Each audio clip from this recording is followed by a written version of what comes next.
how's things? Did I see you picked up a wee injury at the start of Doddie Aid, or were you going to be out of the gates too hard? Yeah, well, I hadn't been doing much training, to be honest. Been, enjoying the other side. I mean, I'm normally, what I've realised in this, I got fit quite quickly just by getting on it. I got my watt bike and I've heard about Swift and all these other apps, and I've got on it, and now I'm slightly obsessed. When that German and Japanese guy fly past me, I'm like, all right. So I'm enjoying it. It's a brilliant thing to be involved in. Yeah. And it's good crack. And I think you can see everybody's doing different things. I think that's the great thing about Doddie Aid. It's not just about cycling or the elite. You can be elite, you can be middle of the road, you can just be starting, you can be walking your dog, you can be playing golf every day, whatever it is, whatever you enjoy doing, you can do more of it. So that's the bit I love about it. You're absolutely right. It's got something for everyone. I think, is it not the dog walking day around the Calcutta Cup as well? There's something, you get out your dogs for a walk and all that sort of stuff. No, there's something for everyone. And I like the way it sort of jumped on the Doddie Duke at New Year, everyone getting in the cold water. That was good. I didn't have any water around, so there's more like a cold shower. Gabby went in the cold shower for 2 seconds and she was back out again. But you obviously, you've been so on board with Doddie Aid and everything that you've done through your company, yourself, you and Gabby. Are you surprised with the momentum and how big it's got?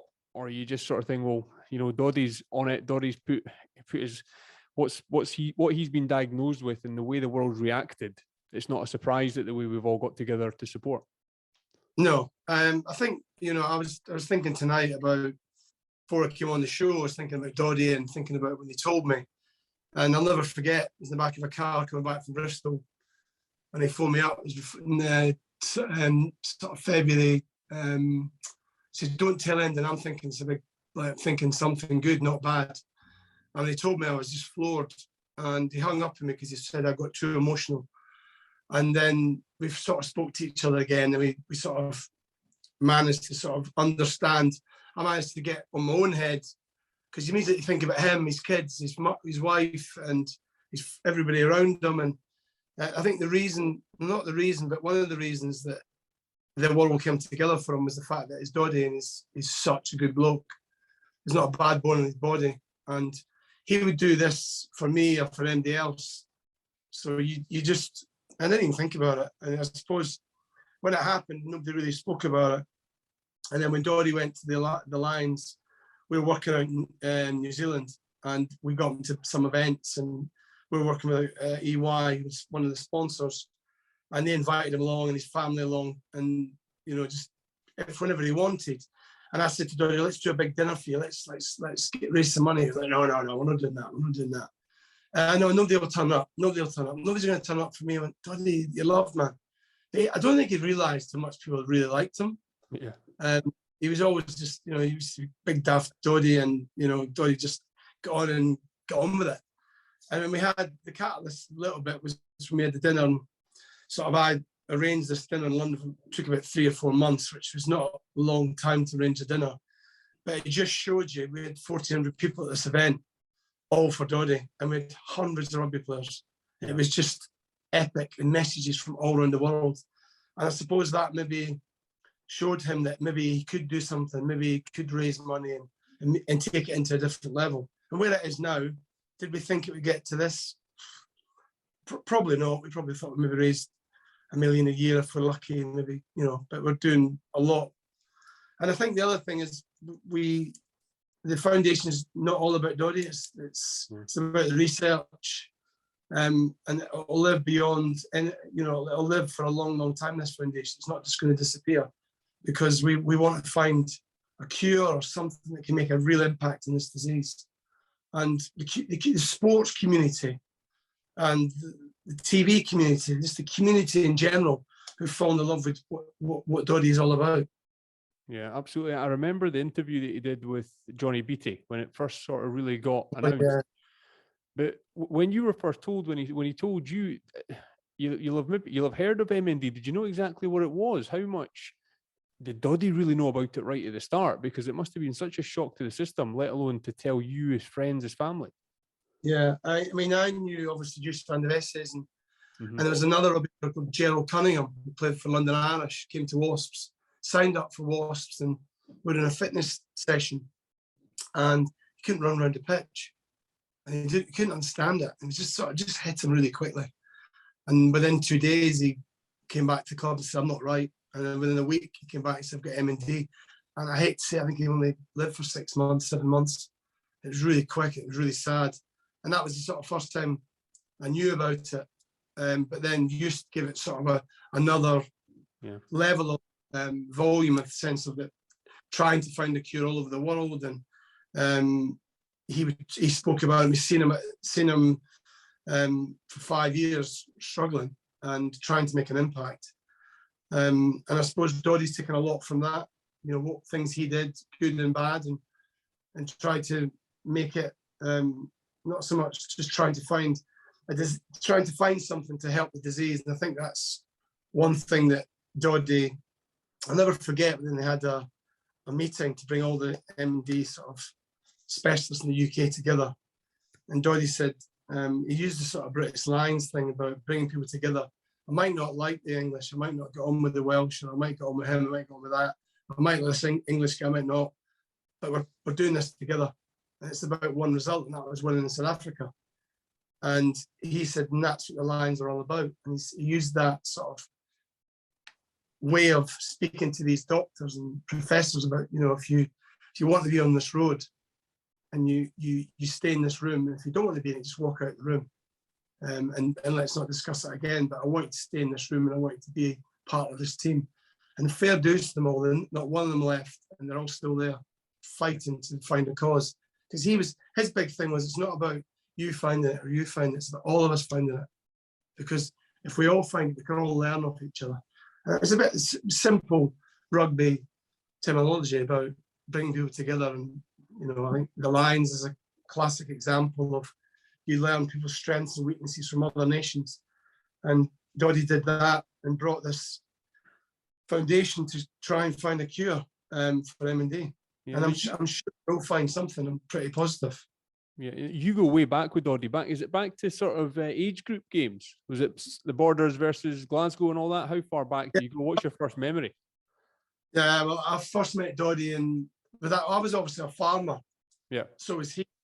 I think we did meet at Highland Show when we were quite sort of young, maybe 15, 16, 17 maybe. But then I was starting to play for Stirling County, and then we played against Melrose a lot. So we knew each other from a very young age, you know, Hoggy and Brian Redpath, Craig Chalmers. So I got on really well with these guys. And then obviously I got my first cap when I was just turned down just before I was 20. And Doddie, you know, was a larger than life, and I got on really well with him. And he was just made you feel comfortable, you know what I mean? I was a young boy, crapping myself, playing with, you know, like Sir Gavin, Scott, Ivan Tukalo, Tony Stanger, David Soul, all these guys. So I was in awe of these guys, and I'm sitting there going, oh my God. And Doddie was just brilliant. He made it easy for me, as he's always done in any room he's in. Yeah, what was that time like? Because obviously you played 1995, sort of the turn of professional rugby.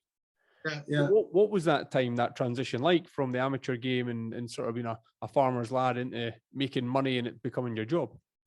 Yeah, but you never, when we were growing up, Doddie and I, we weren't trying to be a professional rugby player. We wanted to play with Scotland, and that was it. We wanted to go to Murrayfield and be in front of 60,000 people. We never thought about money. And I was a farmer's son, so I was on 80 quid a week, like £4,000 a year, £4.5 grand a year. It wasn't like a night out nowadays. Not quite, but you know what I mean. A big night out. And with Doddie. With Doddie, yeah. I don't want to go with him, even now.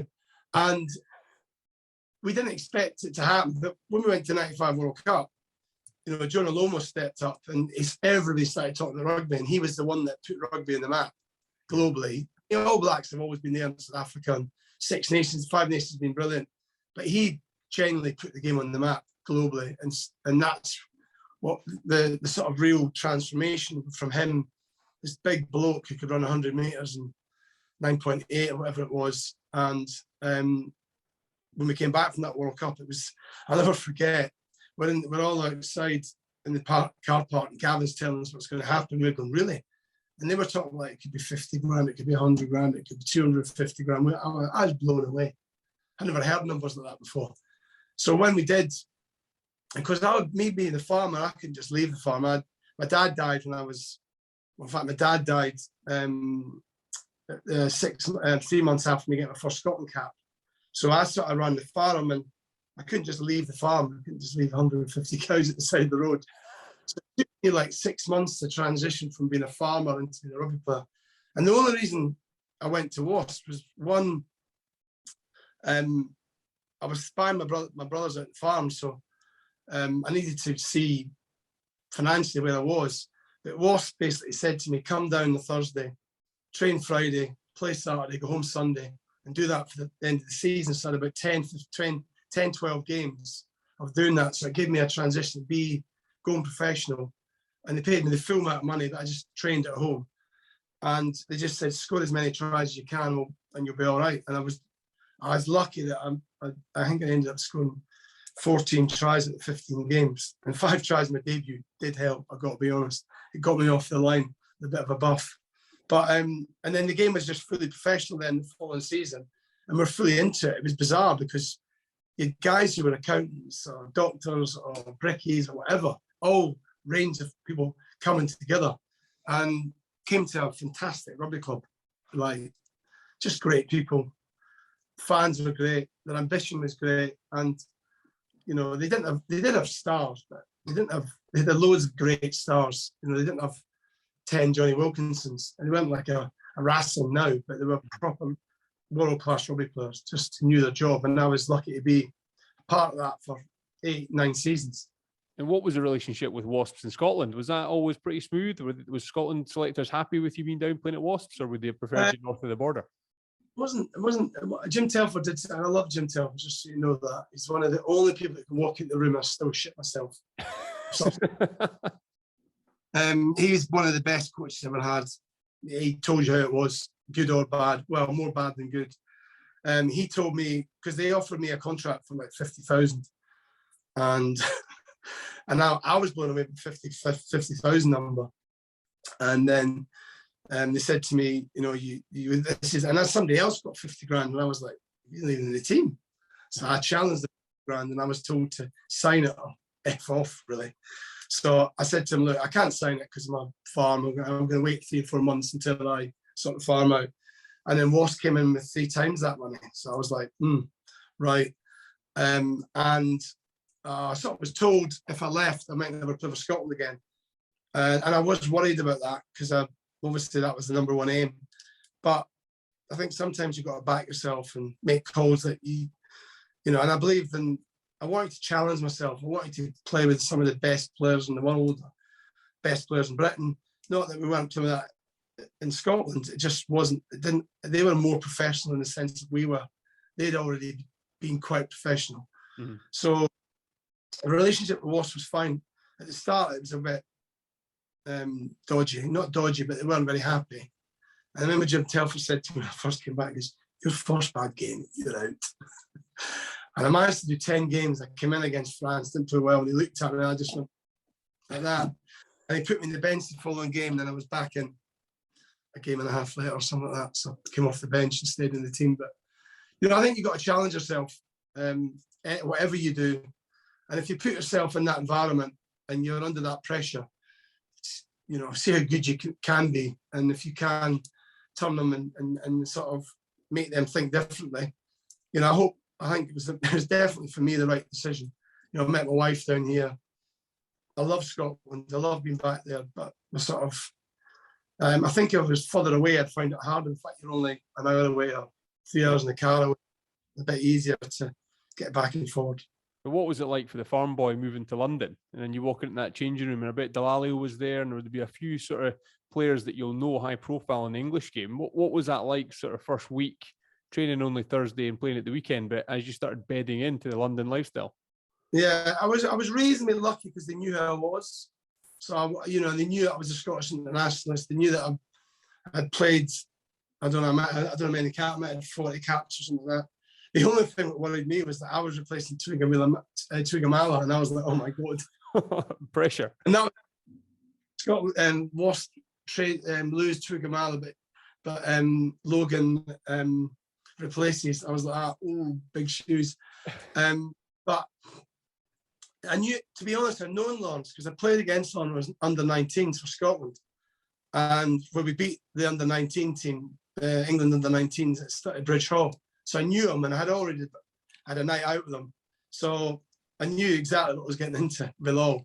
And you know, he was probably one of the best leaders of men I've ever come across, you know, on and off the field. He was, and when I played my first game against Oral, I scored 5 tries in my debut. I sort of suddenly became really quickly, and then I think I played Sarries the following week or something. I scored 2 against them, so I was very lucky. I got and by the way, I was playing with like Gareth Rees, Andy Gummersole, Alex King, Fraser Walters, Simon Shaw, Joe Worsley, Peter Scrivener, Will Green, should I say, prop. Craig Dowd was coming. So like I mean, halfway through my rugby career, I had about 17 internationals playing at Wasps. It's harder to stay in the Wasps team than it was to get in the Scotland team. Because you were week in, week out, you're up against international wingers who wanted your job. So that kept me straight, to be honest. That was the best thing about being down there. I was never took it for granted, and I never took Scotland for granted. But it was, you know, I enjoyed every minute of it. And Lawrence was a great character, and as I say, a good leader of men. And he was a captain for Wasps. You know, I think he only captained one season he didn't captain the club. The rest of the season he was the captain because he was just a born leader. Yeah. What sort of attributes? What does he do? A guy like that, a guy like Martin Johnson. You've been around them and captained by them. Yeah. What's the difference? What's the edge that they've got? They've got a real presence and a real sense of you don't want to let them down, because if you do, they'll come up to you and tell you. You know, they're straight talking, and they lead by example. You know, they'll put the big hits in, they'll put their bodies in line, and if you make a mistake, they'll just look at you in the game and you go, you know, he also knows how to get the best out of you. Mm-hmm. So he knows when to put an arm around you. He knows when to go, just suck it up and get on with it, you know. And I think that was something that's one of the best things, but also his competitiveness. He was so competitive every time he trained, and that you just lived off that. And we then had a situation where the whole team lived off that. Then when they brought in Sean Edwards, it lifted it up another level, and then brought in Warren Gatlin. It took us constantly, team is taking itself to a new level all the time. And I think the one thing that I learned at Wasps, and I've been in other environments where they don't do it, they don't tell you what to do. You tell them what we're going to do, and the coaches steer the ship. So they put you under pressure. What are you going to do? What are you trying to achieve? What do you think how do you think we should play? And they make us almost coach the team. Gats was very good at getting the feeling how you wanted to play as a team. So when it went wrong, he'd be like, well, this is what you want to do. So you're understanding this process. So you need to deliver. When we were winning, he hardly coached. When we lost, he just came in and sorted us out because he knew the way we wanted to play. And it was also his way of, he manipulated the way we believed that it was our ideas, but it was a lot of his ideas. So he brought it, and I think the beauty of what he would never turn around like Gats. Lawrence would a little bit, but Gatlin would, and Sean, they would never say, you got to do this, you got to do that, you shouldn't be doing this and you shouldn't do that. What are you going to do about it? It was never like that. It was always putting it on us. You tell us what you think you should be doing better at. So we would talk about our improvements. And maybe we wouldn't talk about our successes. He would celebrate them to us. About your weaknesses. How do you have your weaknesses like that? How do you go down to such a thin line of weaknesses? And Lawrence was good at that. Lawrence didn't show any weakness. And even if he did have a weakness, you wouldn't mention it because he didn't want to show it, or he just blew over it. It was never weak. So his mental strength is good. One, you know, Gary Armstrong, for example, you know, I mean, and in the Scotland, you know, I was very lucky. Like Gary Armstrong was a great captain, led by example. You know, David Soule was like, never said a word. I mean, he didn't speak to me for 3 weeks, my first tour. honestly, he never spoke to me because I think he knew it was. But when I got capped, he came up to me one day and he said, "Do you what?" Because he was a grain merchant, and him and Doddie were going to this big grain farm merchants in Australia, and he put his hand on my shoulders. I almost shit myself. He went, "Do you want to come?" And I went, "Yeah." He didn't know where I was going.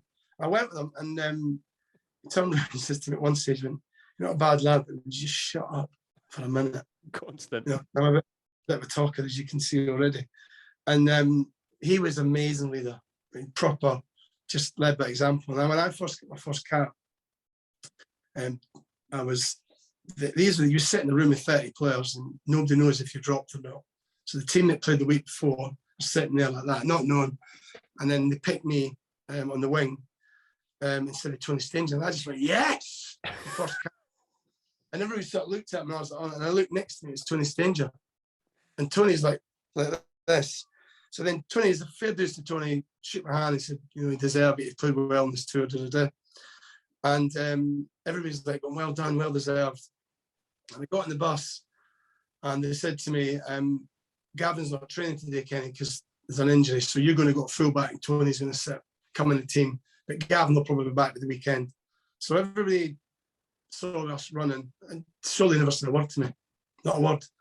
I'm getting off the bus thinking, he's the only guy who's not said anything to me. And we get on the pitch, and we're all ready for a kick-off. And he just says, stop for a minute. He walks up the middle of the pitch to me at fullback, spends about a minute with me, telling me, this is what you've done great. This is why you're here. And I felt like $1 million. And he walked back and kicked off. So he had different ways of acknowledging you. But when he did, you really harnessed it. And Gavin Hastings was another. You know, I was lucky. I was so lucky. I mean, we had a guy called Stuart Hamilton at Stirling County, a guy called Big Hammy. What a leader he was. You know, he was like a Martin Johnson, Lawrence Delali all in one. You know, he was an amazing leader. So I've been very lucky through and like Rob Wainwright captain, Brian Redpath. It can ring them off, the ones that were just so good for me. And like I say, Big Gav was, again, a fantastic leader and stuck up for the players.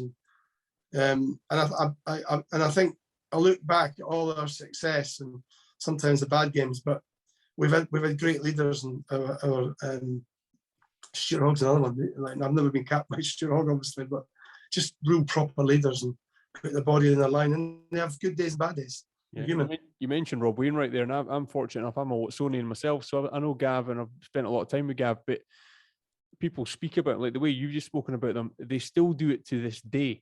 You know, that's just the men they are. You see Rob leading Doddie Aid, you see Gav with the things that he puts his efforts into. They're just those kind of men, aren't they? So move on to Rob Wainwright. I mean, could there be another man at the sort of head of Doddie Aid that is putting in so much work behind the scenes? It's incredible, the effort, not just from Rob Wainwright, but from everybody behind the scenes. It's fantastic. Yeah, no, Rob Wainwright's another one. He's one in a million, right? He's the fittest kid you ever come across. As we used to say to him, you're fit as, but you can't catch a rugby ball. No, I was joking. But I remember, like, he was a machine in training, just wouldn't stop running. And he's still got that mentality.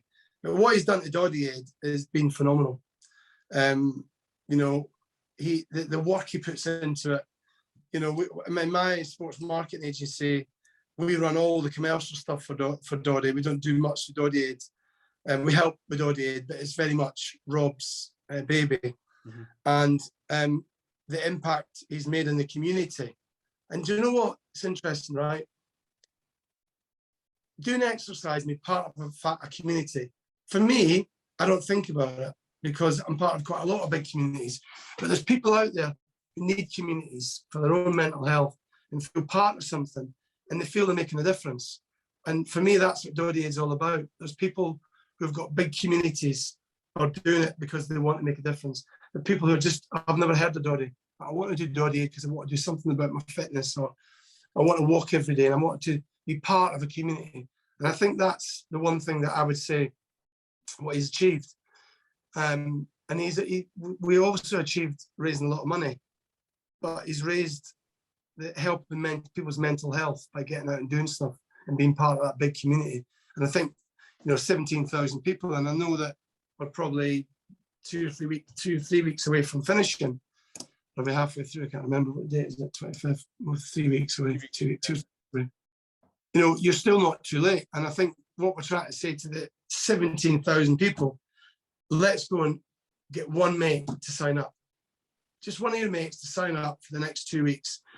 They're 8 to 20 quid. Get the snood, and just do some extra walking, do some extra running, get part of the Chris Hoy peloton, do the dog walk, just be part of the community and knowing that you're making a difference somewhere else. Because to be honest with you, when you look at where Doddie's bravery is just second to none.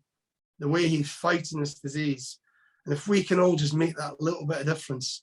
And I do believe that, you know, what we're doing with Doddie Aid, well, I know it's making a difference. It's raising more and more money and more awareness of this horrible disease.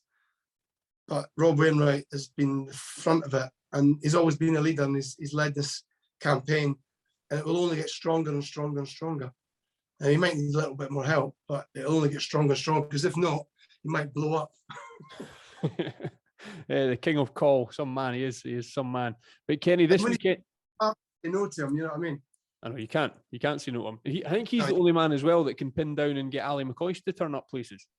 Well, it's funny, right, Coistie's been a mate of mine for a long time, for like since I was about 20 years old, and he is the worst man in the world.